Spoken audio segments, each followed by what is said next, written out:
Сәлем барлықтарыңызға. Бүгін мен осындай әдемі білезік жасайтын боламын.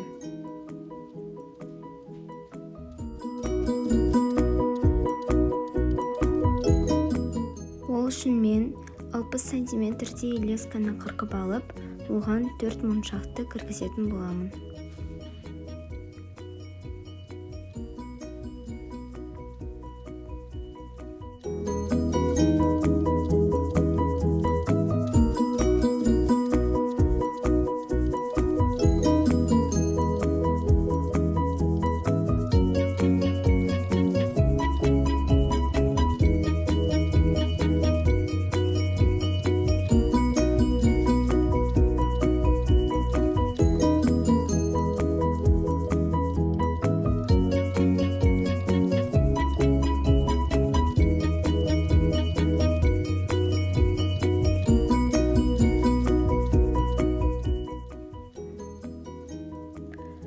Төрт моншақты кіргізгеннен кейін, соңғы кіргізілген төртінші моншаққа екінші жіпті кіргізетін боламыз.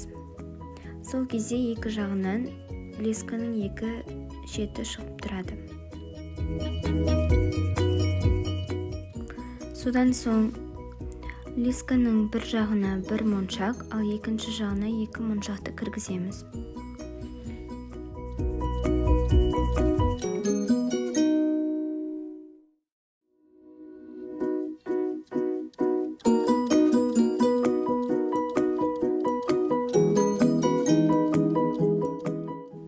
Одан кейін екі моншақ кіргізілген жағына екінші жақтағы лесканың жіпін кіргізетін боламыз.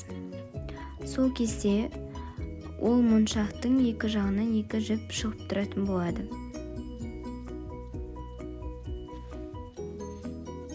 Дәл осы әдіспен қолдың білегінің өлшеміне қарай жалғастырамыз.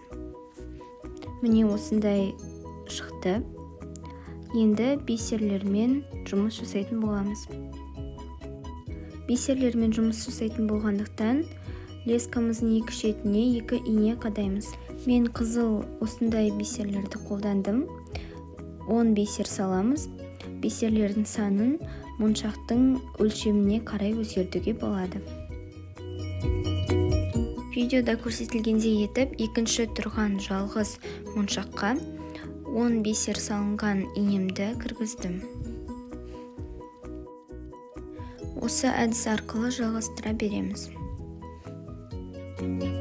Енді лесканың екінші шетімен, яғни екінші инеге 10 бисер салу арқылы моншақтарды қоршаймыз.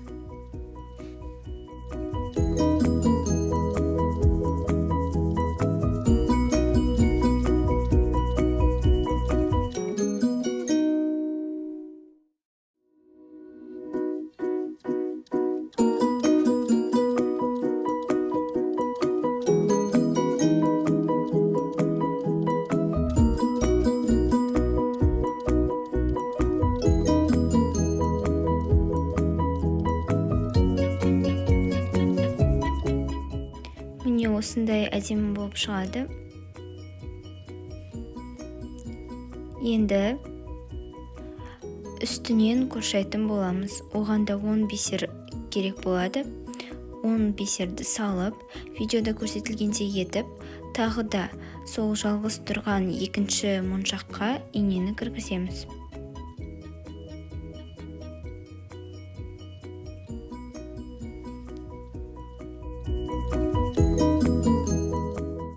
Дәл осы әдіспен 10 бисер кіргізіп, келесі тұрған жалғыз моншаққа инені кіргізетін боламыз.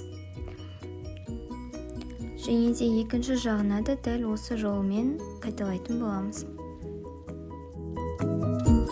Міне дәл осындай әдемі білезік шығады. Енді біз арнайы шеге мен арнайы құралдар арқылы білезікті жалғайтын боламыз.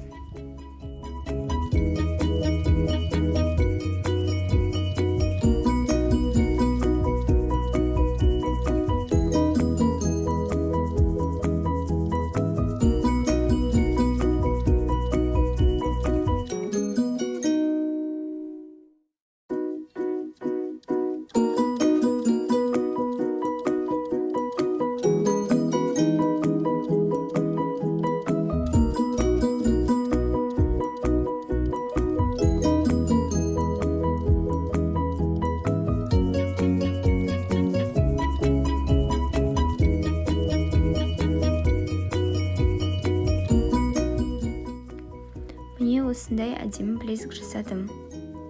Және де бұл білезікті өткен аптадағы жасаған сырғама сәйкестендіре отырып жасадым.